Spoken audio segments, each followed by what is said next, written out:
Good day, I'm Lisa Rowe and this is your JIS News for Wednesday, June 26, 2024. The National Solid Waste Management Authority, NSWMA, is now in a better position to tackle waste removal with the deployment of 50 new assorted vehicles. The fleet, which cost $1.3 billion, includes crane and tipper trucks, as well as compactor trucks and smaller units referred to as scouts. 45 trucks will be distributed across the 4 waste management divisions, while 5 compactor trucks are reserved for roving. At the handover ceremony on Tuesday, Prime Minister Andrew Holness said renewing the fleet of the NSWMA had been consistent since 2016. This new addition of equipment, as you can see, will increase the service quality and capability of the NSWMA.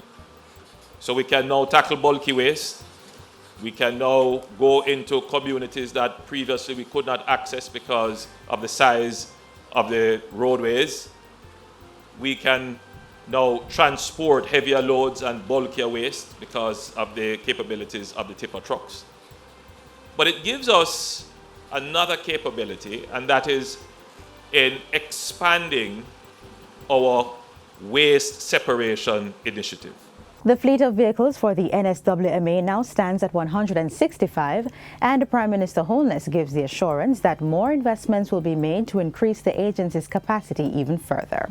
And as the economy continues to be stable, and as it continues to grow, we are going to make a priority out of allocating the dividends of that growth to ensuring that we have the capabilities of keeping our municipalities, our townships, keeping your road, your beaches, your parks, your markets clean. So, what you're seeing here is a significant investment in keeping Jamaica clean.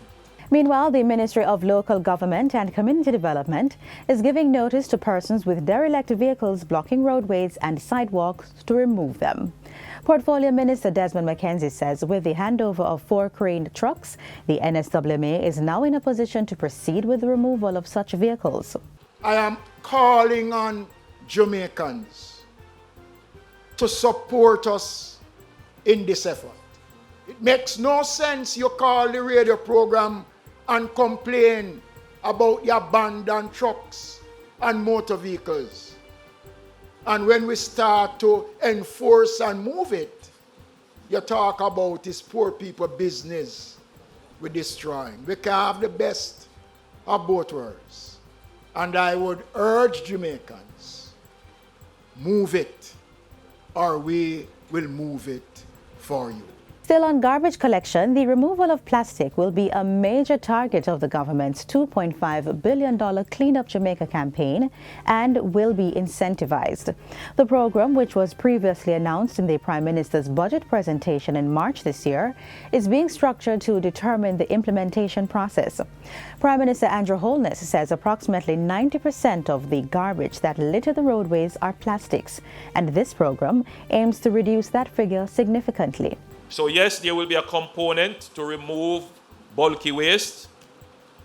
There will be a component to generally clean important corridors, parks, and critical urban municipalities, town centers as you call them.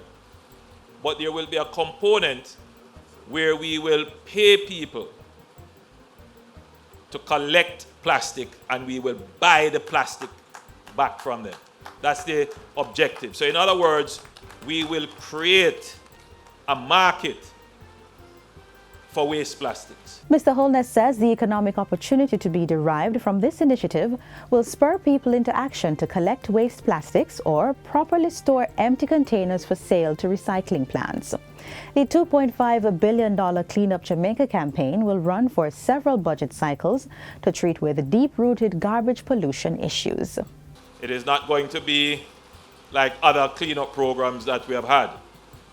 This program will have institution and endurance, meaning we'll put a structure in place to make sure that it is run by rules, it is transparent, It affords participation of the citizens, and the objectives are transparent and understood. In light of the proposed new toll rates for Highway 2000 to take effect July 6, road users are being urged to submit concerns to the Toll Authority on Oxford Road in Kingston. The Ministry of Science, Energy, Telecommunications and Transport has published the new rates for the Portmore, Spanish Town, Vineyard and Maypen toll plazas.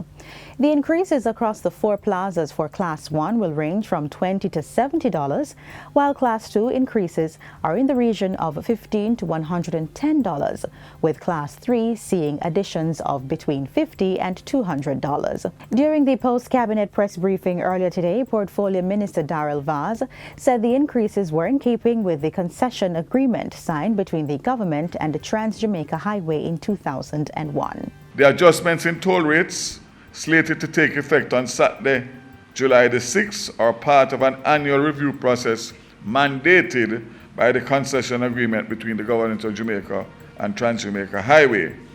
These reviews are based on several economic factors, primarily influenced by United States Consumer Price Index and exchange rate fluctuations since the inception of the agreement, as I said before, in 2001. These adjustments are necessary to ensure the sustainability of the infrastructure investment by our private partners. The rates have in fact been set below the maximum allowable increase. What does that mean? It means that what the increase is, they had a gap that they could have gone higher, but based on negotiations, what I am going to announce now is what was agreed on. Minister Vaz says frequent users of Highway 2000 will benefit from a 10% discount on their 10th passage. Motorists who purchase T-tags between July 6 and September 30 will get a 50% discount. The Jamaica Entertainment and Creative Industries Practitioners Insurance Plan will be launched in a matter of weeks. That's the word from Minister of Culture, Gender, Entertainment and Sport, Olivia Grange. Minister Grange, who was making her contribution to the sectoral debate on Tuesday, indicated that the contract was awarded to Guardian Life Insurance Company following a competitive tender process. It is our expectation that through this deliberate action, artists and creative practitioners will take advantage of the scheme and so reduce their vulnerability to adversity and death, as has been the current experience. Minister Grange describes the insurance plan as game-changing in that it will provide critical coverage for practitioners when they are sick, as well as for burial upon their passing. She says this will significantly ease the stress for out-of-pocket expenses. I know the need for this insurance, and many practitioners and their families often turn to me as minister for assistance. I try my best, but this insurance plan will provide a better, more sustainable, and more dignified option. And finally, the government will be providing cash incentives of $360,000 each to athletes who qualify to represent the country at the Paris Olympic Games. To assist with their training, their nutrition, and just to help them to get ready. And we're sending funds directly to their account.